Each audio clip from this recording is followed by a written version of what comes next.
Marcus Chen stepped off the transport ship and felt the alien dirt beneath his boots for the first time. The air on Kepler 442b tasted different than Earth's air. It was thinner and had a metallic edge that made his nose wrinkle. He pulled his equipment bag over his shoulder and looked around at the new world that would be his home. The sky was a pale green color instead of blue.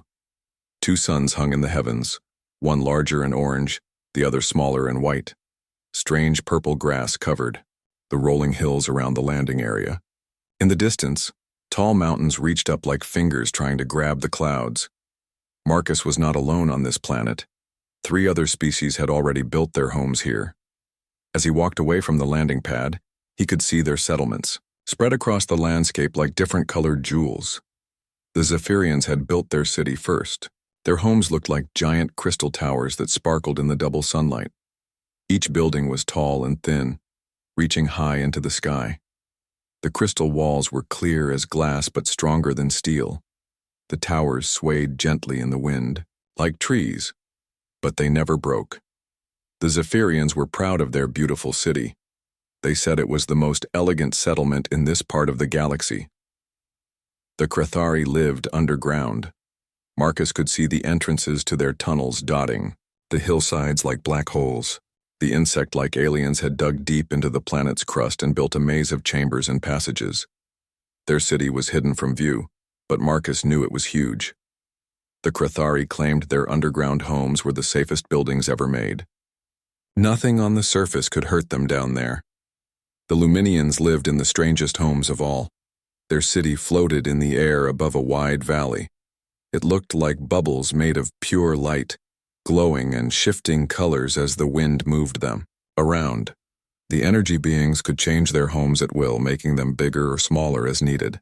They said their floating city was the most advanced settlement in the universe. Marcus looked at all these amazing cities and then opened his equipment bag. He pulled out simple tools, a hammer, a shovel, measuring tape, and metal detectors. The other species had built their homes with advanced technology. Marcus planned to build his home with his hands. He walked away from the other settlements to find a good spot for his shelter. The Zephyrians watched him go and laughed. Their crystal bodies made musical sounds when they laughed, like wind chimes in a breeze. "Look at the primitive human," said Zara, the leader of the Zephyrian city. "He carries simple tools like a cave dweller. How embarrassing." The Krethari also noticed Marcus walking alone with his basic equipment. Crix, the head of the underground city, clicked his mandibles together in amusement. "The human does not even have proper digging machines. How will he build anything worthwhile with such poor tools?" High above in their floating city, the Luminians observed Marcus through their energy sensors. Lux, their collective consciousness leader, pulsed with what other species would call laughter. The carbon-based life form appears to be severely limited in technological development. Perhaps we should offer to build him a proper shelter. But Marcus did not ask for help. He found a flat area near a small stream and set down his bag. The location was not the prettiest spot on the planet. It was not on a hill with a nice view like some places.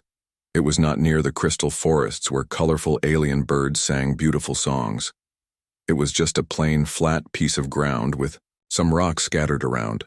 Marcus walked around the area for hours, looking at everything carefully. He picked up rocks and examined them. He tested the soil by digging small holes in different places. He used his metal detector to scan the ground beneath his feet. He even tasted the dirt, much to the disgust of the watching aliens.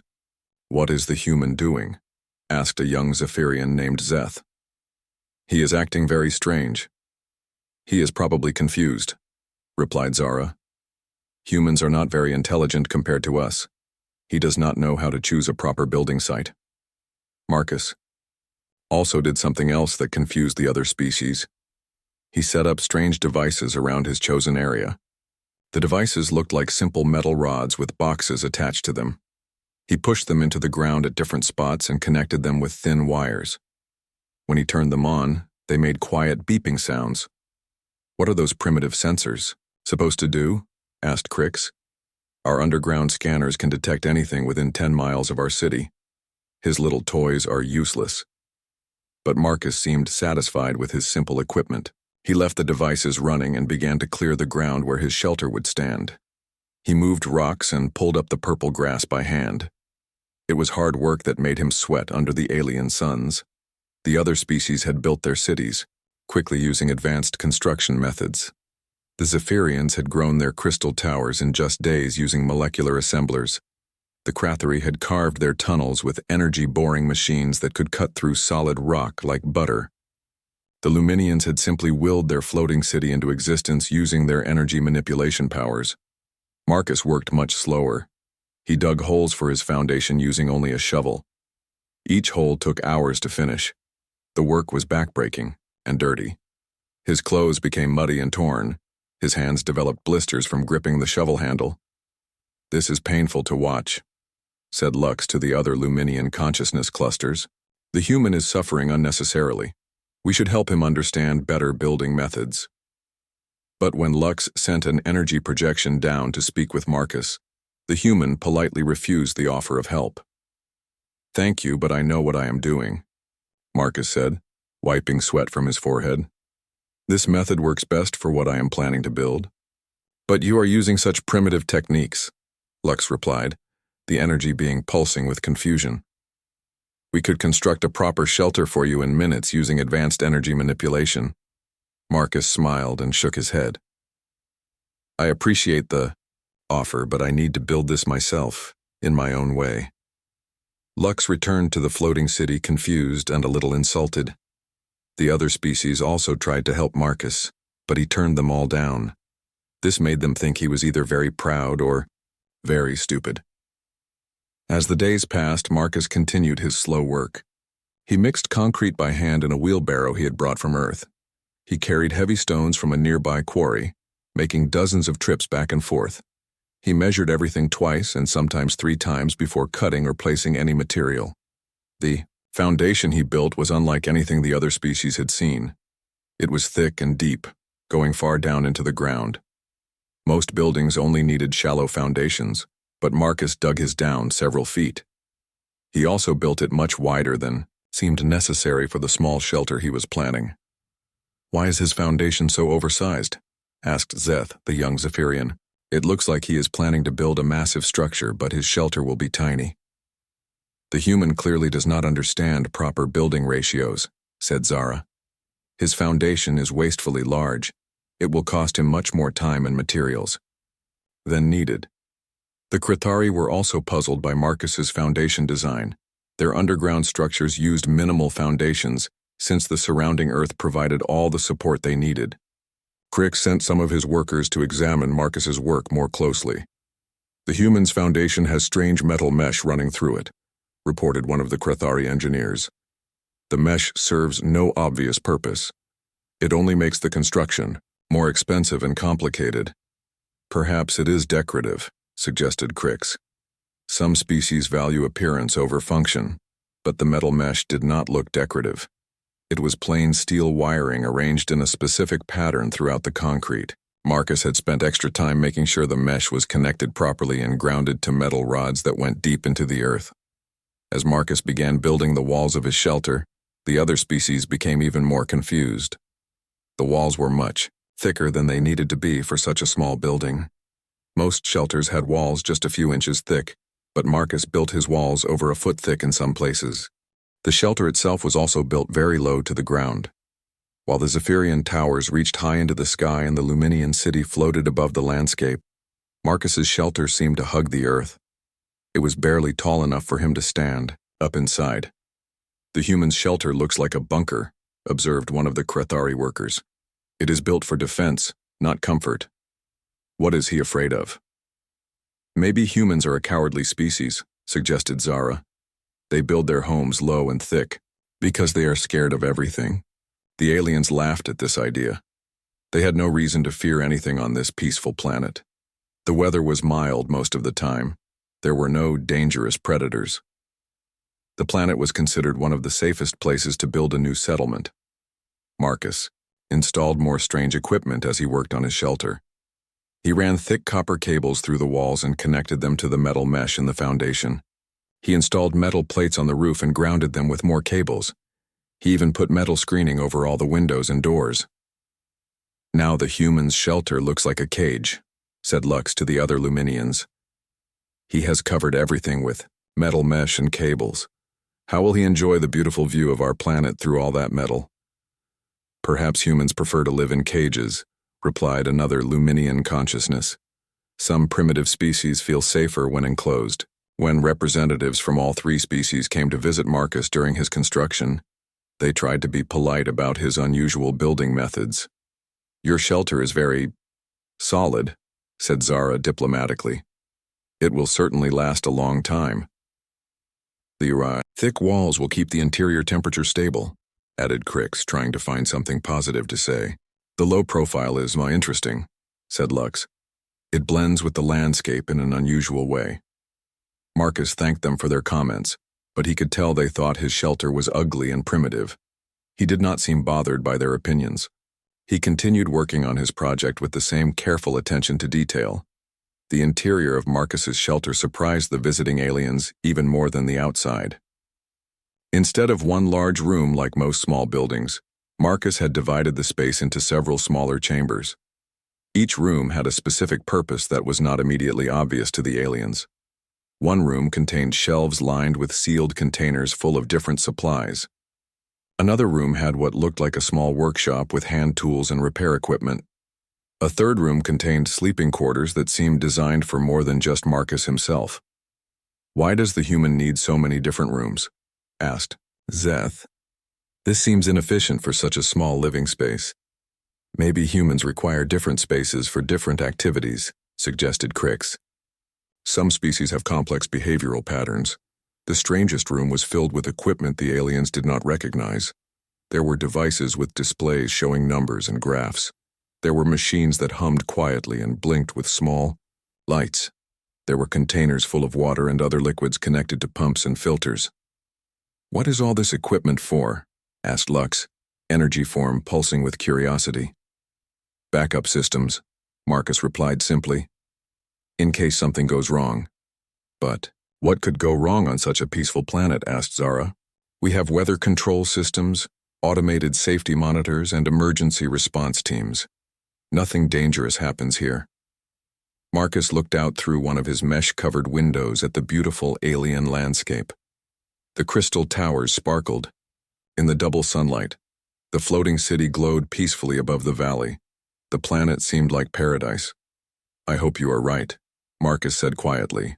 "But it is better to be prepared than sorry." The aliens left Marcus's shelter shaking their heads in confusion.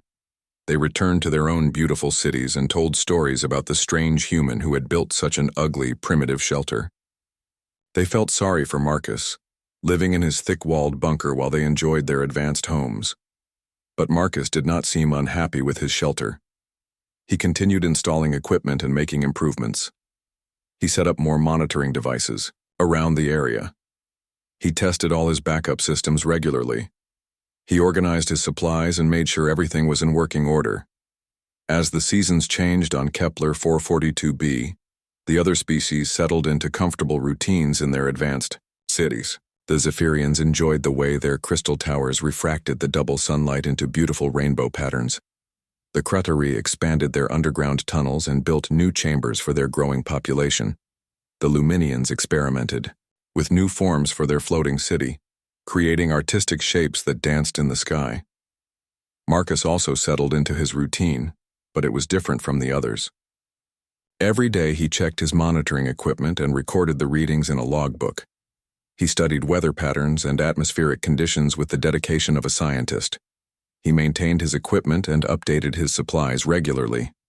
The other species thought Marcus was wasting his time with all this preparation and monitoring. They had advanced systems that could predict and control everything that mattered. What could his primitive equipment possibly detect that their sophisticated sensors could not? Marcus never complained about their opinions or tried to convince them he was right. He simply continued his work, preparing for something the others could not imagine. His simple shelter sat quietly in the landscape, looking small and plain next to the magnificent cities of the other species. But appearances can be deceiving, and Marcus knew something about surviving in harsh environments that the other species had never learned. His ugly little shelter contained wisdom earned through millions of years of human evolution and thousands of years of technological development. Soon, that wisdom would be put to the ultimate test. 3 months had passed since Marcus finished building his shelter. The other species had grown used to seeing the strange human walking around with his primitive monitoring equipment. Every morning, Marcus would check his devices and write down numbers in his notebook. Every evening, he would study the data and compare it to information from previous days. The aliens found his behavior amusing but harmless. Marcus had become like a local curiosity, the odd human who was obsessed with watching the weather on a planet where weather was never dangerous. On this particular morning, Marcus noticed something different in his readings. The electromagnetic sensors showed unusual spikes in activity. The atmospheric pressure monitors detected subtle but concerning changes. The temperature readings revealed patterns that made him frown with worry. Marcus double-checked all his equipment to make sure it was working properly. He recalibrated the sensors and ran diagnostic tests. Everything was functioning correctly. The readings were real, and they were getting worse each day. He decided to visit the other settlements to share his observations. Maybe their advanced systems had detected the same anomalies. Maybe they could work together to prepare for what might be coming. Marcus walked to the Crystal City first. The Zephyrian towers were beautiful as always, catching the light from both suns and throwing rainbows across the ground. Citizens moved gracefully between the buildings, their crystalline bodies chiming softly as they worked and played. He found Zara in the central tower, reviewing reports from the city's automated systems. She greeted him politely but with little interest. "Good morning, Marcus. How is your little shelter holding up?" "The shelter is fine, thank you. But I need to talk to you about something important. My monitoring equipment has detected some concerning changes in atmospheric conditions." Zara's crystalline form brightened slightly with amusement. "Oh? Your simple devices have found something our advanced sensors missed?" Marcus showed her his notebook filled with careful handwriting and crude graphs. "The electromagnetic readings have increased by 30% over the past week. Atmospheric pressure is dropping in an unusual pattern. Ion concentration in the upper atmosphere is spiking beyond normal levels." Zara looked at the handwritten data with barely concealed disdain. "Marcus, our weather control systems monitor every aspect of this planet's atmosphere in real time. We have sensors that can detect changes at the molecular level. If there were any dangerous conditions developing, we would know about it immediately." "But what if your sensors are calibrated for normal weather patterns? What if something abnormal is building up that your systems are not designed to recognize?" "That is impossible," Zara replied firmly. "Our technology is far more advanced than your primitive instruments. We have been monitoring weather on hundreds of worlds for thousands of years. Trust me, there is nothing to worry about." Marcus tried to explain the specific readings that concerned him, but Zara had already turned back to her other work. She clearly considered the conversation finished. Disappointed but not surprised, Marcus left the Crystal City and walked to the entrance of the Krithari tunnels. He found the nearest communication terminal and requested to speak with Crix about urgent atmospheric readings. A few minutes later, Crix emerged from the tunnels, his insectoid form clicking with irritation at being disturbed during his daily planning session. "Human Marcus, what brings you to our city? Are you finally ready to ask for help building a proper shelter?" "No, Crix. I need to warn you about something. My instruments are detecting dangerous changes in the atmosphere. I think a major storm system might be building up." Crix's mandibles clicked together in what Marcus had learned was the Krithari equivalent of laughter. "A storm? Human? We live underground. Surface storms cannot hurt us. Our tunnels go deep into the planet's crust. We are protected from any weather. But what about your air circulation systems? What about your power generators on the surface? A major electromagnetic storm could disrupt your technology. Our systems are shielded and redundant," Crix replied dismissively. "We have backup power sources and emergency protocols for every possible situation. Even if the surface were hit by the worst storm in this planet's history, we would be perfectly safe underground." Marcus showed Crix his readings, but the Krithari Leader was even less interested than Zara had been. Human, your simple instruments cannot possibly detect threats that our advanced underground sensors would miss. We monitor seismic activity, atmospheric pressure changes, and electromagnetic fluctuations from deep within the planet. If there were any danger, we would know about it long before your surface equipment could detect it. Please, just consider the possibility that something unusual is happening. Maybe we should work together to prepare for— There is nothing to prepare for, Crix interrupted. You are worrying about nothing. Perhaps living alone in that isolated shelter is making you paranoid. Frustrated but not ready to give up, Marcus made his way to the valley where the Luminian city floated serenely above the landscape. The energy beings were harder to communicate with than the physical species, but they had agreed to maintain communication protocols for emergencies. Marcus activated the communication beacon that the Luminians had provided to all ground-based settlers. Within moments, a glowing projection of Lux appeared before him. Greetings, carbon-based Marcus. What matter requires our attention? Lux, I've been monitoring atmospheric conditions, and I'm detecting signs that a major storm system might be forming. The electromagnetic readings are especially concerning. The energy projection pulsed with what Marcus interpreted as mild interest. You speak of electromagnetic disturbances? This is intriguing, as we are beings of pure energy. Show us your data. Marcus held up his notebook and explained his readings in detail. For a moment, he thought the Luminians might take his warnings seriously. Their energy forms were naturally sensitive to electromagnetic changes. But after processing his data, Lux's projection flickered with dismissive energy patterns. Your readings are primitive and imprecise. Our energy consciousness can detect electromagnetic fluctuations across the entire spectrum simultaneously. We sense no unusual activity in the planetary electromagnetic field. But what if the disturbance is building slowly below the threshold of your normal awareness? Impossible. We exist as pure electromagnetic energy. We would sense any significant changes instantly. Your limited biological senses and crude instruments cannot perceive what we can perceive directly. Please, just consider the possibility. Marcus, we appreciate your concern, but it is misplaced. If a significant electromagnetic storm were forming, it would be like a bright light to us. We see no such light. Your fears are groundless. Lux's projection faded away, leaving Marcus standing, alone in the valley. He looked up at the floating city glowing peacefully against the green sky and felt a growing sense of dread. None of the advanced species would listen to his warnings. They all believed their technology was superior to his simple monitoring equipment. They were all confident that their sophisticated systems would detect any real danger long before it became a threat. Marcus walked slowly back to his shelter, his mind racing with possibilities. Maybe he was wrong. Maybe his equipment was malfunctioning. Maybe he was being paranoid, as Crix had suggested, but his instincts told him otherwise. Humans had survived on Earth for millions of years by paying attention to subtle signs of danger. They had learned to read the sky, feel changes in air pressure, and notice when animals behaved strangely before storms. This knowledge was built into their DNA through countless generations of ancestors who had lived or died based on their ability to sense approaching threats.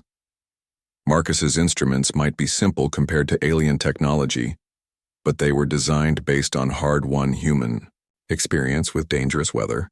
Every sensor, every measurement, every data point was calibrated according to knowledge gained through surviving thousands of storms on a planet where weather could kill without warning. Back in his shelter, Marcus reviewed his data one more time. The trends were unmistakable.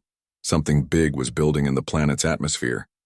The electromagnetic readings showed a pattern he recognized from Earth's most dangerous thunderstorms, but amplified far beyond anything he had ever seen. He began making preparations immediately. Marcus checked all his backup power systems and made sure his emergency supplies were properly stored. He tested his water purification equipment and organized his food reserves. He secured anything that could become a projectile in high winds and double-checked that all his equipment was properly grounded. Most importantly, Marcus began modifying his shelter's defenses. He had built the structure to withstand severe weather. but the readings suggested he might need even more protection than he had originally planned.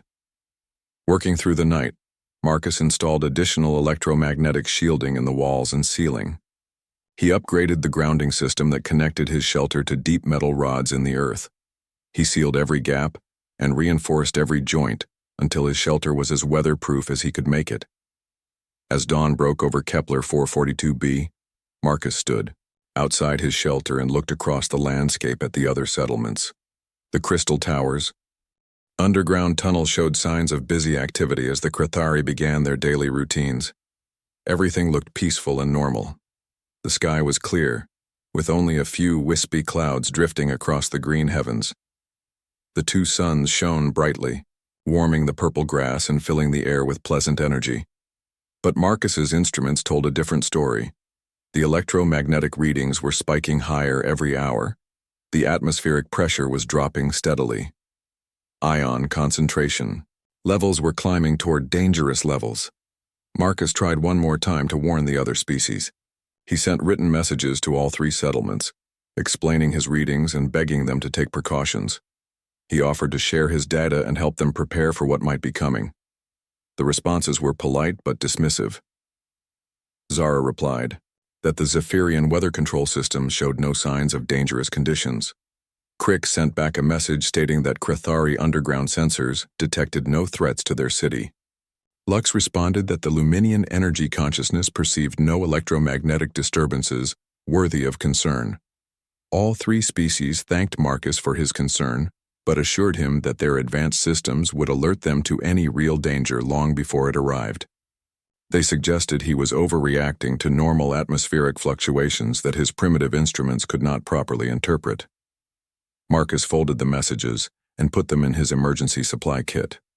He had done everything he could to warn them. Now he could only prepare his own shelter and hope he was wrong about what was coming. Over the next few days, Marcus continued his preparations while monitoring the increasingly alarming readings from his instruments. The electromagnetic activity was building toward levels that would have triggered emergency warnings on Earth. The pressure changes suggested a storm system of incredible size and power was forming in the upper atmosphere. But the other species continued their normal routines. Confident in their advanced technology and superior knowledge, the Zephyrians worked on new crystal growth projects for their towers. The Crithari expanded their tunnel networks deeper into the planet's crust. The Luminians experimented with new energy patterns for their floating city. None of them paid any attention to the simple human with his primitive weather station, frantically preparing for a storm that their sophisticated systems insisted was not coming.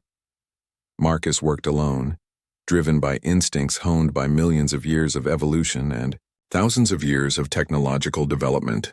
His ancestors had survived ice ages, volcanic eruptions, hurricanes, tornadoes, and floods by learning to read the signs of approaching danger and preparing for the worst. The alien species had never faced such challenges. Their homeworlds were stable and predictable. Their technology had always been able to control or avoid dangerous weather. They had never learned the hard lessons that came from living on a planet where nature could turn deadly without warning. Marcus made his final preparations, sealing his shelter and activating all his backup systems. He looked one last time at the peaceful alien settlements. The crystal towers still sparkled in the sunlight. The floating city still glowed serenely in the sky.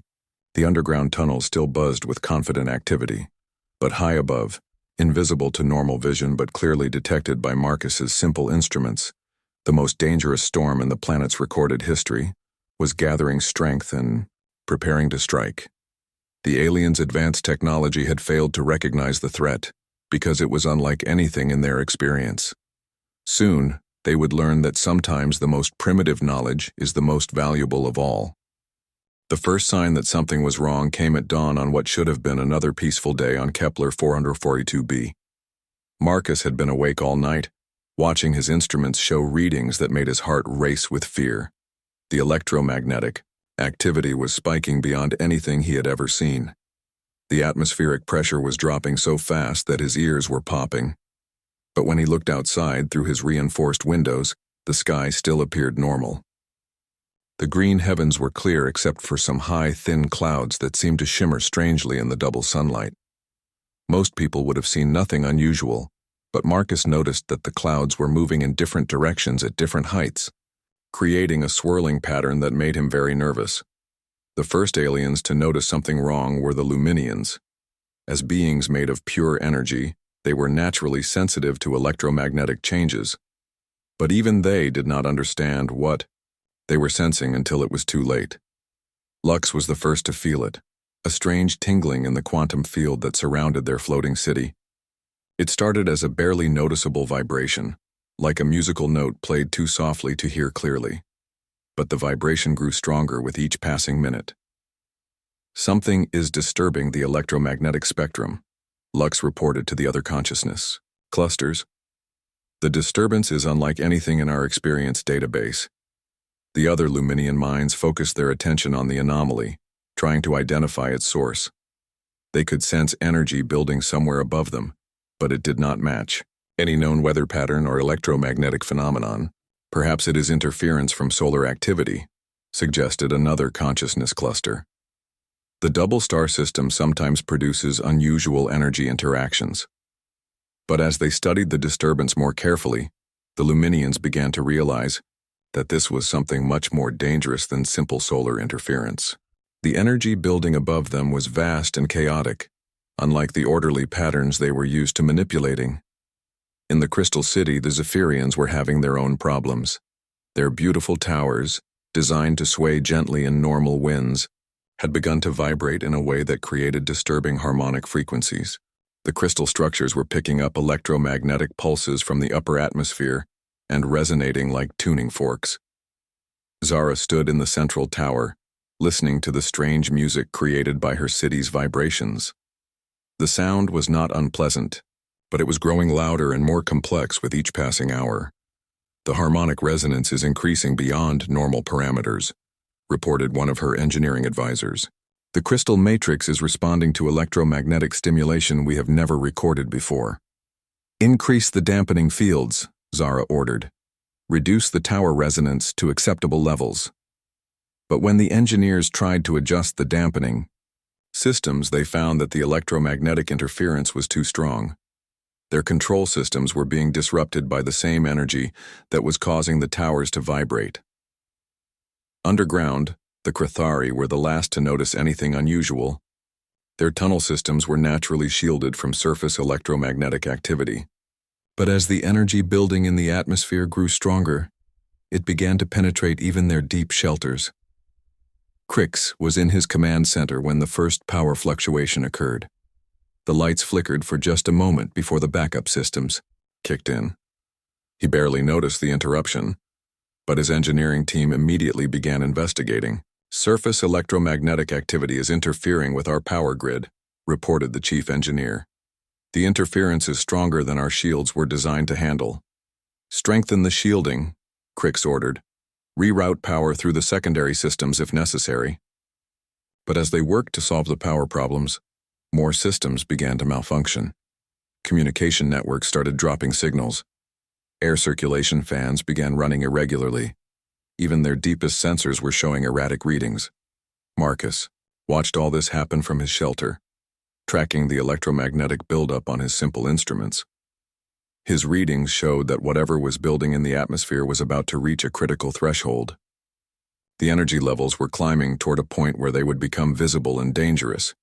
He tried one last time to contact the other settlements, but his radio signals were being scrambled by the electromagnetic interference. The alien cities were on their own now, with no warning of what was about to hit them. At exactly noon, when both suns were at their highest point in the green sky, the storm finally revealed itself. It began as a dark spot high above the planet, barely visible against the bright heavens. But the spot grew rapidly, spreading like spilled ink across the sky. Within minutes, what had been a clear day became twilight as massive clouds boiled up from nowhere. But these were not ordinary storm clouds. They crackled with internal lightning that cast strange purple and silver light across the landscape. The clouds themselves seemed to be alive, writhing and twisting in patterns that hurt to look at directly. The Luminians were the first to realize they were in serious trouble. Their floating city, which had always moved gracefully through the Air suddenly began to shake violently. The electromagnetic storm was interfering with their energy manipulation abilities. "We are losing cohesion," Lux transmitted urgently to the other consciousness clusters. "The electromagnetic interference is disrupting our quantum field generators." The Luminian city began to lose altitude as its energy-based population struggled to maintain their floating constructs. What had once been graceful bubbles of light were now flickering and distorting like broken television screens. "Emergency protocols," Lux ordered. "Consolidate all available energy into core life support systems." But it was too late. The electromagnetic storm was growing stronger by the minute, and the Luminians found their energy forms being scattered and disrupted by forces they could not control. Their beautiful floating city began to break apart, with sections falling toward the ground like dying stars. The Zephyrian crystal towers were experiencing their own crisis. The electromagnetic pulses from the storm were causing the crystal structures to resonate at frequencies that threatened to shatter them completely. "The harmonic resonance is approaching critical levels," shouted one of Zara's engineers over the growing noise. "The towers cannot withstand much more stimulation." The beautiful, crystal city was singing itself to death. Each tower was vibrating at a different frequency, creating a chaotic symphony that grew louder and more destructive with each passing moment. Cracks began to appear in the crystal walls as the structures shook themselves apart. "Evacuate the upper levels," Zara ordered. "Move everyone to the reinforced base structures." But as the Zephyrians tried to evacuate their towers, the first lightning bolt struck. It was not like any lightning they had ever seen. Instead of a brief flash of electricity, this bolt was a sustained beam of energy that connected the storm clouds to the tallest crystal tower. The energy poured down like water, filling the crystal structure with more power than it was designed to handle. The tower exploded in a shower of crystal fragments that rained down on the city below. The explosion was so bright that it temporarily blinded anyone looking directly at it. The sound was like a mountain falling down. More lightning strikes followed, each one targeting the tallest structures in the crystal city. The electromagnetic storm seemed to be attracted to anything that reached high into the sky. Within minutes, half of the beautiful towers were gone, reduced to glittering rubble. Underground, the Crithari thought they were safe from the surface destruction. Their tunnels were deep and well protected, but the electromagnetic storm was more powerful than they had imagined possible. The energy from the lightning strikes above. Ground was being conducted through the planet's crust, following mineral veins and metal deposits directly into the Crithari tunnel system. Their underground city, which had seemed so secure, was becoming a giant conductor that channeled the storm's energy into every chamber and passage. "The tunnels are flooding," reported a Crithari engineer, but he was not talking about water. The passages were filling with electromagnetic energy that disrupted everything it touched. Electronics failed, lights went out, and communication systems died. "Seal the deep chambers," Crix ordered. "Fall back to the emergency shelters." But the electromagnetic flooding was spreading faster than the Crithari could retreat. The energy followed their own tunnel system, using their carefully excavated passages as pathways to penetrate deeper into the planet's crust. The storm above ground was getting worse. What had started as unusual lightning had become something far more terrifying. The electromagnetic discharges were now continuous, creating a web of energy that connected the storm clouds to anything on the surface that could conduct electricity. The wind began to pick up, but this was not normal wind either. The electromagnetic disturbances in the atmosphere were creating pressure differentials that generated gusts of incredible power. Trees were uprooted and thrown through the air like toys. Rocks were lifted from the ground and hurled across the landscape.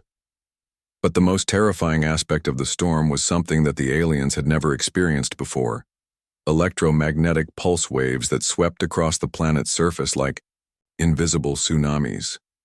Each pulse was powerful enough to destroy any unprotected electronic equipment and disrupt any energy-based technology. The Luminian city, what was left of it, was completely scattered by the first major pulse wave. The energy beings found their consciousness patterns disrupted and their ability to maintain cohesion destroyed. They fell from the sky like burning rain, their life force scattered to the winds. The remaining Zephyrian towers were shattered by the same pulse wave.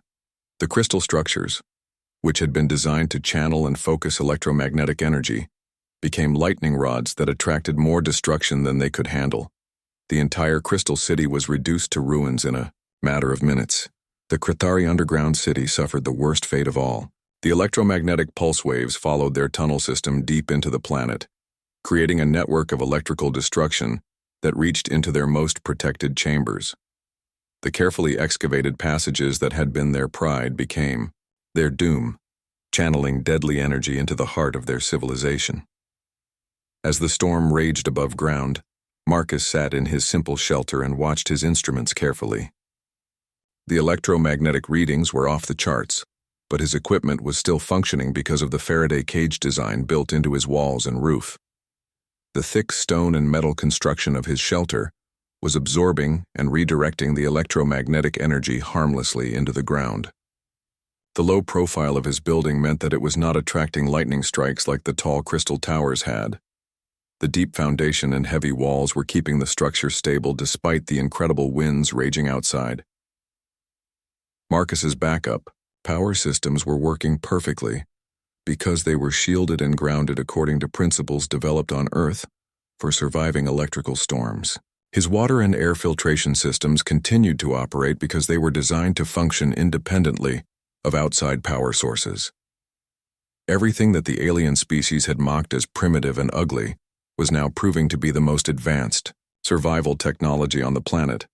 Through his reinforced windows, Marcus could see the destruction of the alien cities. The crystal towers were gone, reduced to sparkling debris scattered across the landscape. The floating city had fallen from the sky, its energy-based inhabitants dispersed by forces they could not resist. The underground tunnels were flooded with deadly electromagnetic energy that made them uninhabitable. But Marcus's simple shelter stood firm against the storm, protecting him with wisdom learned through millions of years of human experience with dangerous weather. The storm continued for hours, battering the planet with energy and wind beyond anything in its recorded history. But inside his shelter, Marcus was safe, dry, and comfortable, waiting for the fury to pass. The storm had been raging for 6 hours when Marcus heard the first desperate knocking on his shelter door. Through the thick walls, he could barely hear the sound over the howling wind and continuous thunder, but his human ears were trained to recognize calls for help even in the worst conditions. Marcus quickly checked his monitoring equipment.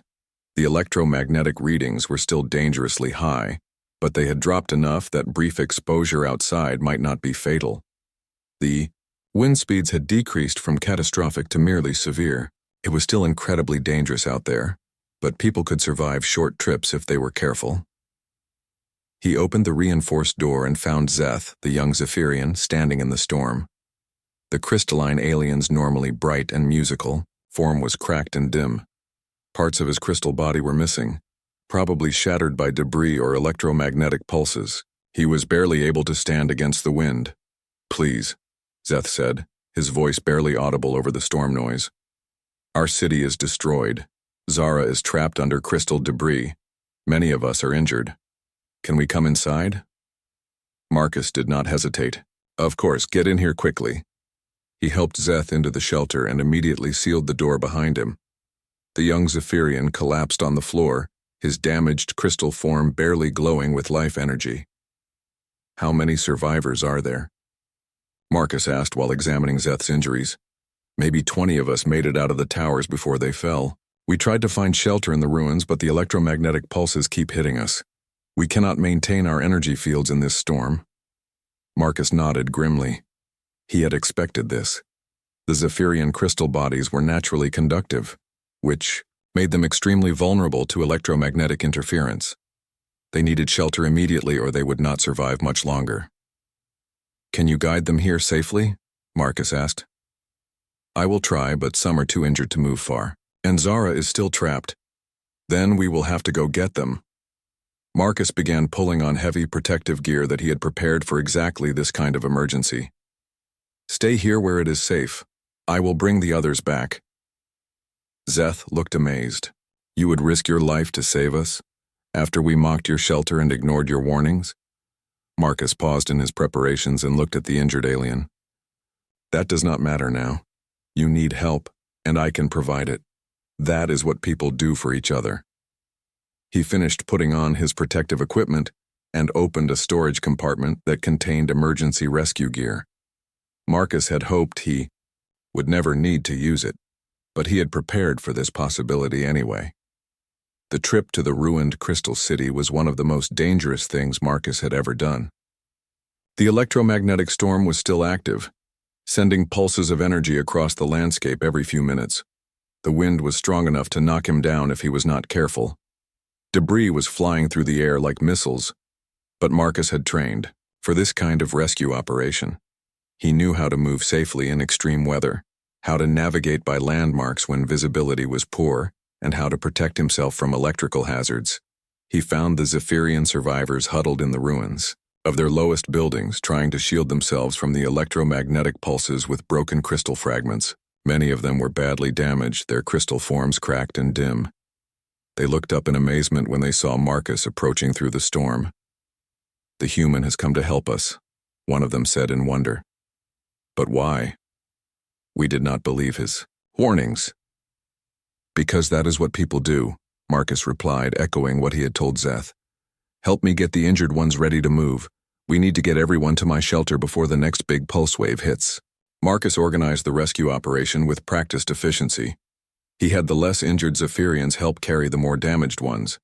He distributed emergency blankets that would provide some protection from electromagnetic interference. He mapped out the safest route back to his shelter, avoiding areas where debris was still falling. The trip back was even more dangerous than the trip out. The Zephyrians were slow and clumsy in the storm conditions. Several times Marcus had to physically shield them from flying debris with his own body. When an electromagnetic pulse wave swept over them, he made everyone lie flat and cover themselves with the protective blankets until it passed. But they made it. One by one, Marcus helped the injured Zephyrians into his shelter, where Zeth was waiting to assist them.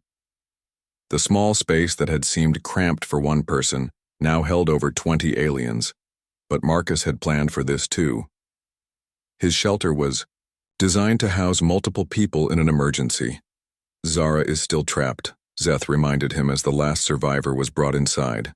"The crystal debris is too heavy for us to move in our weakened condition." Marcus looked outside at the still raging storm, then at the injured aliens filling his shelter. Going back out there again would be incredibly risky. The electromagnetic activity was still strong enough to kill an unprotected person. "I will get her," he said simply. "But the danger," one of the Zephyrians protested. "That is what rescue teams do. No one gets left behind." Marcus went back into the storm alone. Finding Zara took longer than he expected because the Crystal City ruins all looked similar in the dim light and blowing debris, but eventually he located her, trapped under a fallen crystal beam that had cracked but not shattered completely. Zara was barely conscious, her crystal form so dim it was almost invisible. She had been trying to maintain a protective energy field around herself, but the effort was draining what little power she had left. "Marcus," she whispered when she saw him. "You came back for me?" "Of course I did." Marcus began examining the crystal beam that had her pinned. "We need to get you out of here before the next pulse wave." "I am sorry," Zara said weakly. "We should have listened to your warnings. Your instruments detected what our advanced systems missed." "Save your energy," Marcus replied as he set up equipment to lift the crystal beam. "We can talk about that later when we are all safe." Getting Zara free was difficult and dangerous work. The crystal beam was much heavier than it looked, and Marcus had to be careful not to cause more damage to her already injured form. He used leverage and patience instead of brute force, techniques learned from years of human engineering experience. When he finally lifted the beam enough for Zara to crawl out, another electromagnetic pulse wave was approaching. Marcus could see it coming like a wall of invisible energy sweeping across the landscape, destroying everything electronic in its path. He threw his protective blanket over both of them and held Zara close to shield her from the electromagnetic interference. The pulse wave hit like a hammer, making the air itself crackle with energy. Marcus felt his protective gear heating up as it absorbed and redirected the electrical energy safely away from them. When the pulse passed, They ran for Marcus's shelter as fast as Zara's injuries would allow. They made it inside just as the wind picked up again, bringing another wave of flying debris. Marcus's shelter now held 21 aliens in a space designed for maybe 6 people, but everyone was alive and relatively safe. The thick walls blocked the electromagnetic pulses. The deep foundation kept the structure stable despite the incredible winds. The Faraday cage design protected everyone inside from electrical hazards. "Your shelter is amazing," Zeth said as he helped treat Zara's injuries with supplies from Marcus's emergency medical kit. "How did you know to build it this way?" Marcus was checking his instruments to monitor the storm's progress. The readings were still dangerous but slowly improving. Humans have been building shelters to survive bad weather for thousands of years. We learned these techniques by living on a planet where storms can kill you if you are not prepared. But our technology is more advanced than yours, Zara said weakly from where she lay recovering. "Our sensors should have detected the storm before your simple instruments did." "Your technology is very advanced," Marcus agreed. "But it was designed for the conditions on your homeworlds. This planet has different weather patterns than you are used to. Your systems were not calibrated to recognize this kind of storm because your species never experienced anything like it." While the storm continued outside, Marcus began explaining to the alien survivors what had gone wrong. He showed them readings from his simple instruments and compared them to what their advanced systems had been reporting. "Your weather control systems work perfectly for normal conditions," Marcus explained. "But this was not normal weather. This was an electromagnetic superstorm, something that only happens on planets with specific atmospheric and magnetic conditions." "But how did your primitive equipment detect it when our sophisticated sensors did not?" asked one of the injured Zephyrians. Marcus pulled out his battered notebook filled with handwritten observations. "Because my equipment was designed by people who have survived every kind of dangerous weather that exists. Humans have lived through ice ages, volcanic eruptions, hurricanes, tornadoes, floods, droughts, and electrical storms. Every sensor in this shelter is based on knowledge gained from surviving these disasters." He showed them his monitoring devices, explaining how each one was designed to detect specific types of danger. The electromagnetic sensors were calibrated to recognize the subtle patterns that preceded major electrical storms on Earth. The pressure monitors were designed to detect the kinds of atmospheric changes that led to severe weather events. "Your technology is more sophisticated than mine," Marcus continued. "But sophistication is not always the same as effectiveness. Sometimes simple proven methods work better than complex systems." "So your shelter survived the storm because it was designed like shelters on your homeworld?" Seth asked. "Exactly. This storm was similar to the worst thunderstorms on Earth, just bigger and more powerful. My shelter is built using construction techniques that humans developed over thousands of years to survive electrical storms." Marcus explained the Faraday cage design that protected them from electromagnetic pulses. He showed them how the thick walls and low profile protected against high winds. He demonstrated how the deep foundation and heavy construction kept the building stable during the storm. "Every feature that you thought was primitive or ugly actually serves a specific survival function," Marcus said. "The metal mesh in the walls conducts electrical energy safely into the ground. The thick walls absorb and redirect wind forces. The low height prevents the building from attracting lightning strikes." The aliens listened in amazement as Marcus described the science behind his simple shelter. What they had dismissed as crude construction was actually sophisticated engineering, based on practical experience with dangerous conditions. "We have much to learn from human building techniques," Zara admitted. "Our beautiful crystal towers were not designed to survive electrical storms like this."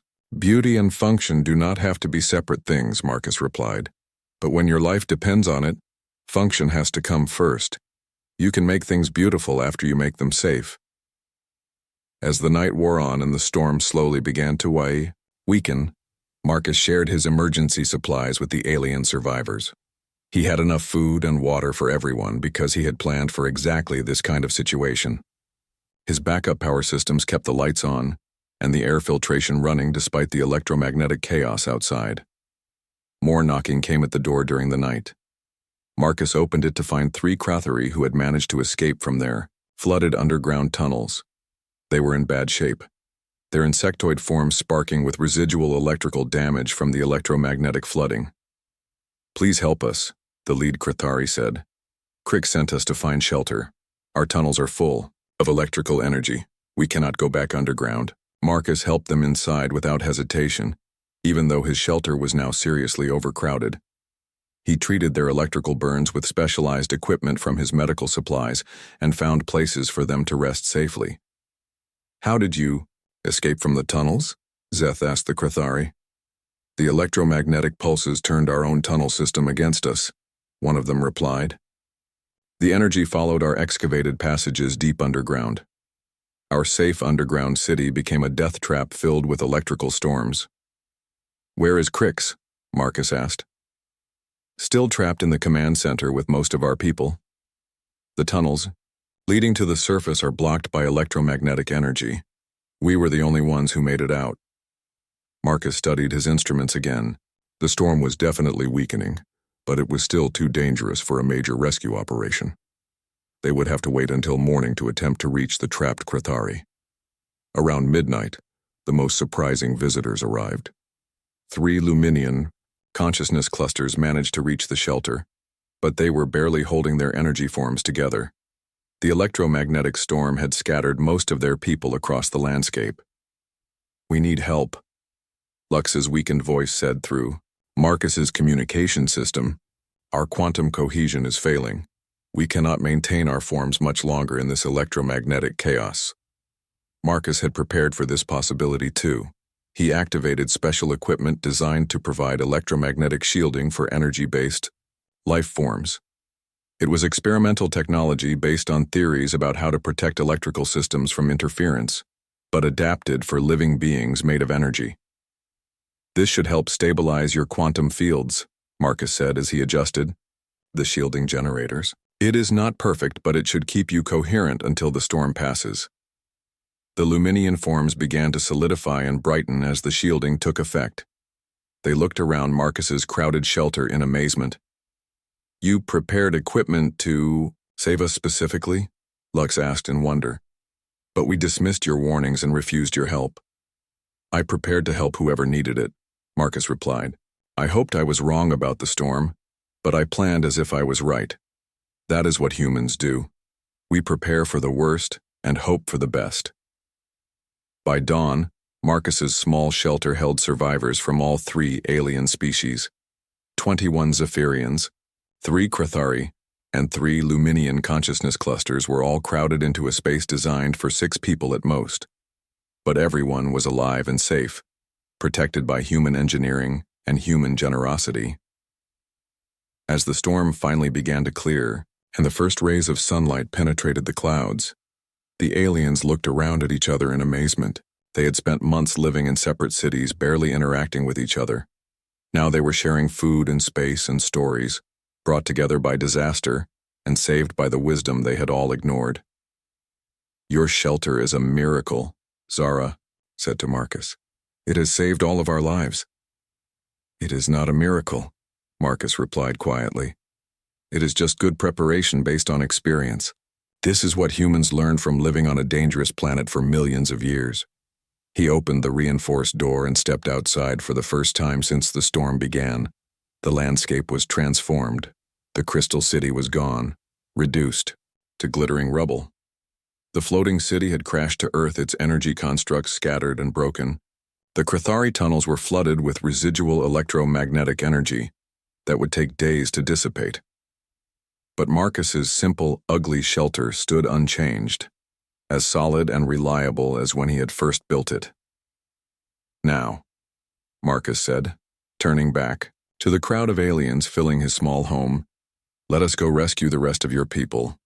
The rescue operations began at dawn. Marcus organized the alien survivors into teams based on their abilities and the specific dangers they would face.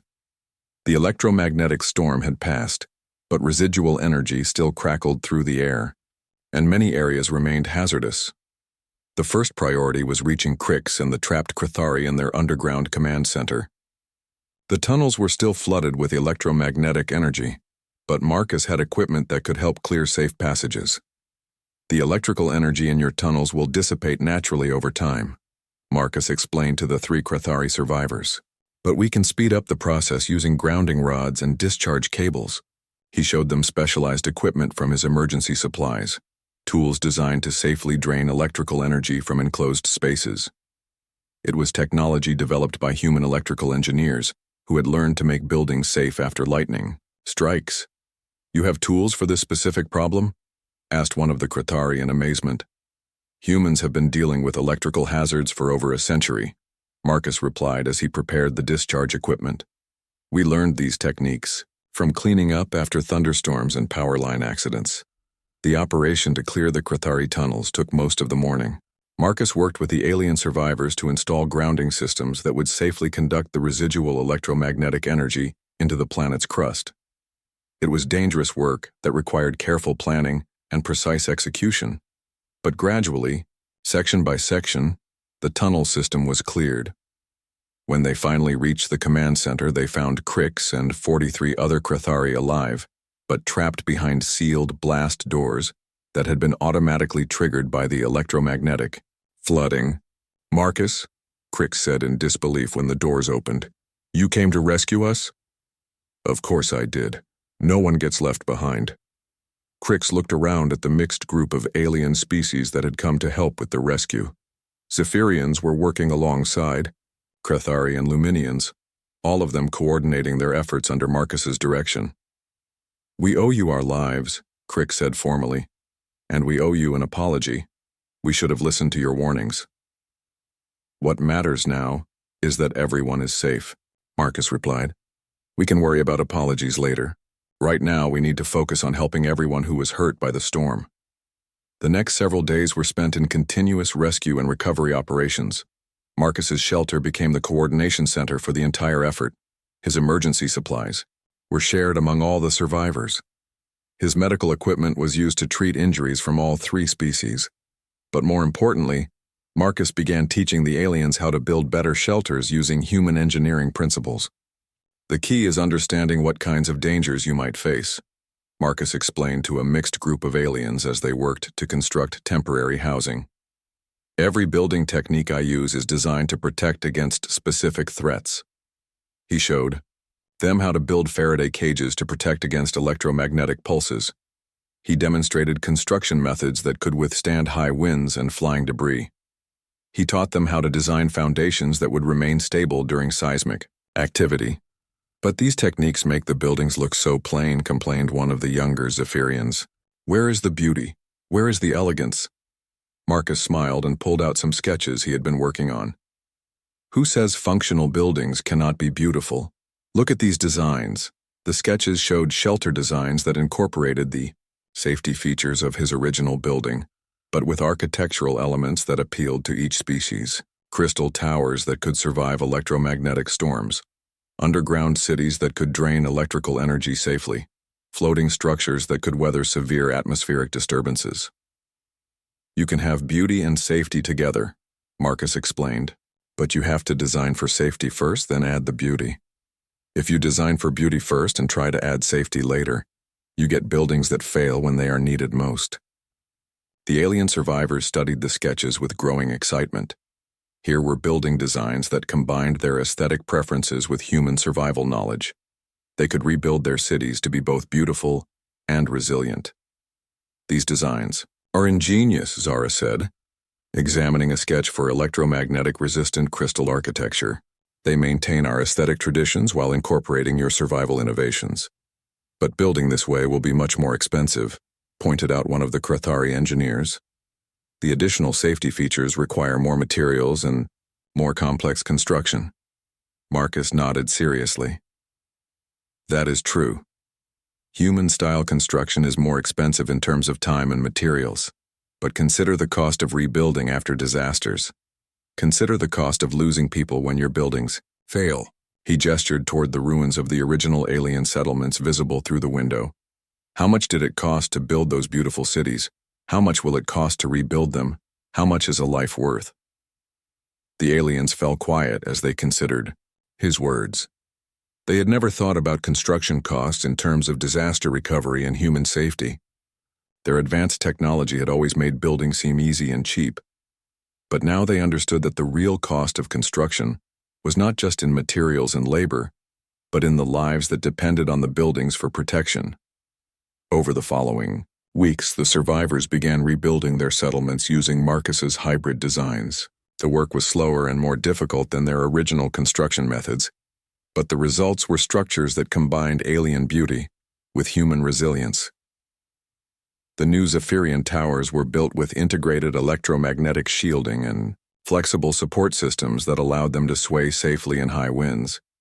They were still beautiful crystal structures that sparkled in the double sunlight, but now they could survive electrical storms that would have shattered the original buildings. The reconstructed Krathari underground city incorporated drainage systems and electrical grounding that would prevent electromagnetic flooding. The tunnels were still efficiently designed for their insectoid inhabitants, but now they included emergency escape routes and protective chambers that could be sealed if dangerous energy entered the system. The Luminians redesigned their floating city with quantum stabilization systems that could maintain cohesion even during electromagnetic disturbances. Their energy constructs were still graceful and artistic, but now they had backup systems that would keep them from dispersing during storms. Most importantly, all three species began working together in ways they never had before. The disaster had taught them that their individual technologies, no matter how advanced, were not sufficient to handle every possible threat. But by combining their knowledge with human practical experience, they could build settlements that were both beautiful and truly safe. Marcus found himself appointed as the chief architect and safety coordinator for the entire multi-species colony. It was a job he had never expected, but one he accepted with characteristic human determination to help wherever he was needed. "You have changed everything," Lux told him one day as they surveyed the construction of the new settlements. "You have taught us that there is wisdom in preparation and strength in simplicity." "I have not changed anything," Marcus replied. "I just shared what humans learned from living on a dangerous planet. Every species has knowledge that others can benefit from. The key is being willing to learn from each other." The new colony that emerged from the reconstruction was unlike anything any of the species had built before. It was a true fusion of technologies and philosophies, combining the best aspects of each civilization with practical wisdom gained through harsh experience. The Zephyrians contributed their mastery of crystal technology and architectural elegance. The Krathari provided their expertise in underground engineering and efficient space utilization. The Luminians shared their knowledge of energy manipulation and quantum field theory. And the humans contributed their understanding of survival in hostile environments and disaster-resistant construction. But the most important change was not in the technology or architecture. It was in the attitude of the colonists themselves. They had learned to respect the power of nature and the value of preparation. They had discovered that true advancement meant not just building impressive structures, but building structures that would protect the people inside them when everything went wrong. 6 months after the Great Storm, the colony hosted its first interspecies engineering conference. Representatives from dozens of worlds came to study the hybrid building techniques that had been developed on Kepler 442b.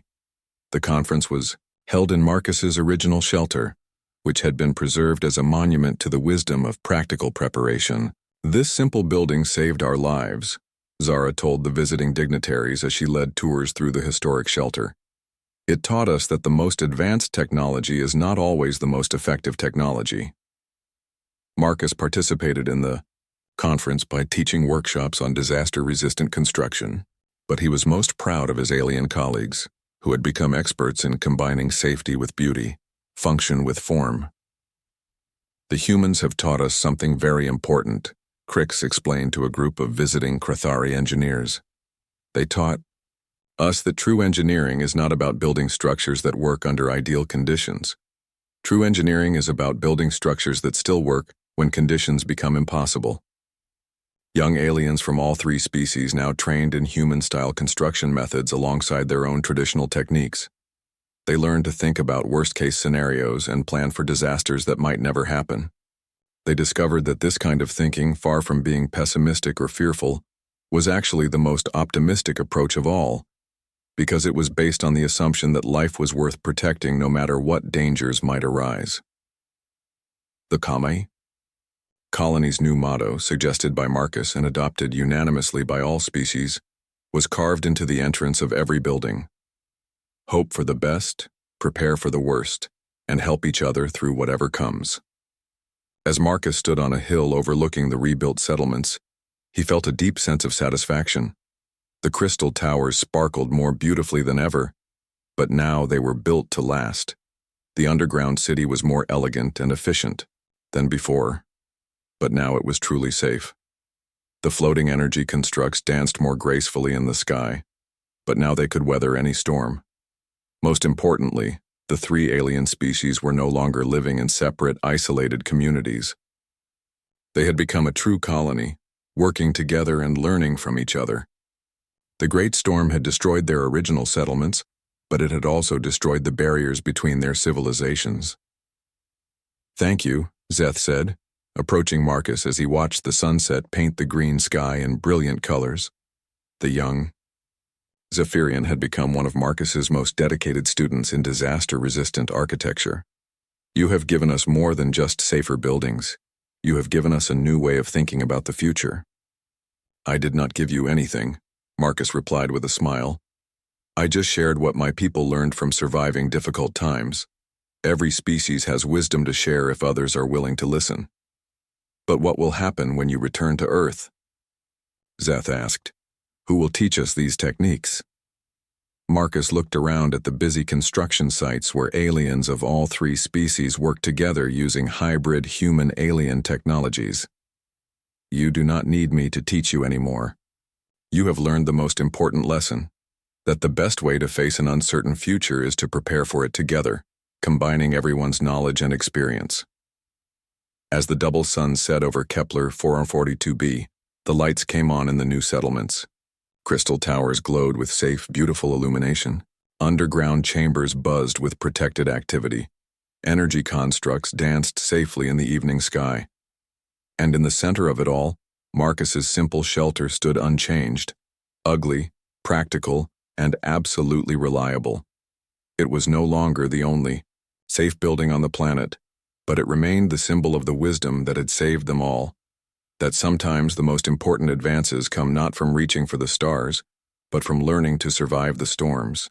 The colony had become something none of the original species had imagined possible, a place where advanced technology and practical wisdom worked together, where beauty and safety were partners rather than competitors, and where different civilizations had learned that their greatest strength lay not in their individual achievements, but in their willingness to learn from each other and prepare for whatever challenges the universe might send their way.